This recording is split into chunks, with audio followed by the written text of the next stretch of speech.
لیکن امت کو ایک وقت میں 4 سے زیادہ رکھنے کی اجازت نہیں، جیسا کہ احادیث صحیحہ اس پر دلالت کرتی ہیں۔ حضرت غیلان بن سلمہ جب مسلمان ہوئے تو ان کی 10 بیویاں تھیں۔ حضور صلی اللہ علیہ وسلم نے انہیں ارشاد فرمایا کہ ان میں سے 4 کو رکھ لو اور باقی کو طلاق دے دو۔ حضرت عمر فاروق رضی اللہ عنہ کے عہد خلافت میں انہوں نے اپنی ان بیویوں کو بھی طلاق دے دی اور اپنا مال بیٹوں میں تقسیم کر دیا۔ جب حضرت عمر رضی اللہ عنہ کو یہ معلوم ہوا تو آپ نے فرمایا کہ شاید شیطان نے تمہارے دل میں یہ بات ڈال دی ہے کہ تم عنقریب مرنے والے ہو، اس لیے تم نے اپنی بیویوں کو طلاق دے کر اپنا مال بیٹوں میں تقسیم کر دیا ہے۔ میں تمہیں حکم دیتا ہوں کہ اب تم اپنی بیویوں سے رجوع کرو اور اپنے بیٹوں سے اپنا مال واپس لے لو۔ اگر تم نے ایسا نہ کیا تو میں تمہارے مرنے کے بعد تمہاری متعلقہ بیویوں کو تمہارا وارث بنا دوں گا اور لوگوں کو حکم دوں گا کہ وہ تمہاری قبر پر سنگباری کریں۔ اس طرح ابو رغال کی قبر پر سنگباری کی گئی۔ مرفوع حدیث تو ترمذی، ابن ماجہ، دارقطنی اور بہقی وغیرہ میں موجود ہے، لیکن حضرت عمر رضی اللہ عنہ کے یہ واقعہ صرف مسند امام احمد میں ملتا ہے۔ یہ زیادتی حسن ہے، اگرچہ امام بخاری نے اس کو ضعیف قرار دیا ہے اور اس کی دوسری سند کو ذکر کر کے اسے غیر محفوظ کہا ہے، مگر ان کی یہ بات محل نظر ہے۔ اس کو عبدالرزاق نے معمر سے اور امام مالک نے زہری سے مرسلاً روایت کیا ہے۔ ابو ذرا نے کہا ہے کہ یہی زیادہ اصح ہے۔ اس کے علاوہ مسند امام احمد کی روایت کے تمام راوی ثقہ ہیں اور شیخین کی مقرر کردہ شرائط ان میں موجود ہیں۔ سنن نسائی میں ہے کہ وہ 10 عورتیں بھی صحابی کے ساتھ مسلمان ہو گئی تھیں۔ اس حدیث سے معلوم ہوا کہ اگر 4 سے زیادہ بیویاں رکھنا جائز ہوتا تو رسول اللہ صلی اللہ علیہ وسلم صحابی کو 10 کی 10 بیویاں رکھنے کی اجازت دے دیتے، حالانکہ وہ سب مسلمان بھی ہو گئی تھیں۔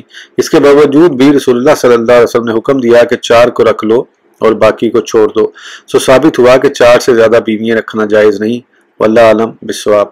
اسی طرح ایک دوسری روایت حضرت عمیرہ اسدی فرماتے ہیں کہ میں مسلمان ہوا تو میری 8 بیویاں تھیں، میں نے رسول اللہ صلی اللہ علیہ وسلم سے ذکر کیا تو آپ نے فرمایا کہ ان میں سے 4 رکھ لو۔ حضرت نوفل بن معاویہ دیلمی فرماتے ہیں کہ میں مسلمان ہوا تو میری 5 بیویاں تھیں، رسول اللہ صلی اللہ علیہ وسلم نے مجھے فرمایا کہ ان میں سے جو چاہو 4 رکھ لو اور 1 چھوڑ دو۔ میں نے ان میں سے سب سے بوڑھی 60 سالہ بانجھ کو طلاق دے دی۔ یہ تمام روایات پہلی مذکورہ حدیث کی مؤید ہیں۔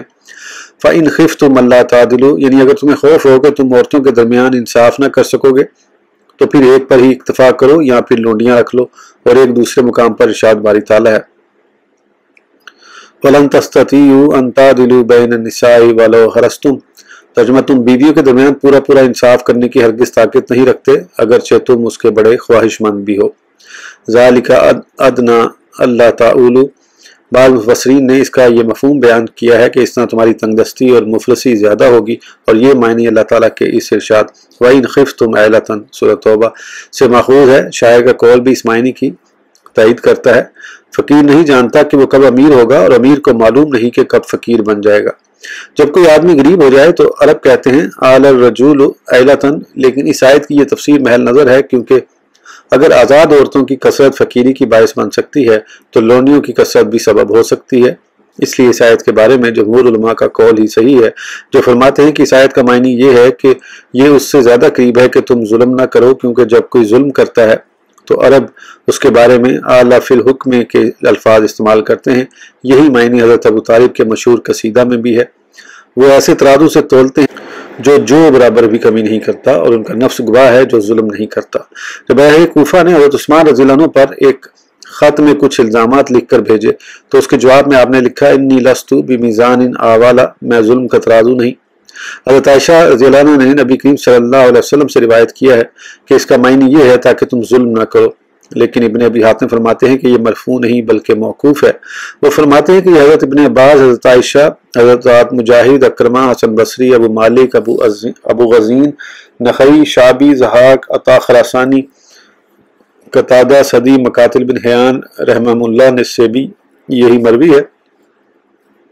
حضرت اکرمہ نے ابو طالب کا مذکورہ شعر بھی پیش کیا ہے وَآتُوا النِّسَاءَ صَدُقَاتِهِنَّ نِحْلَةً۔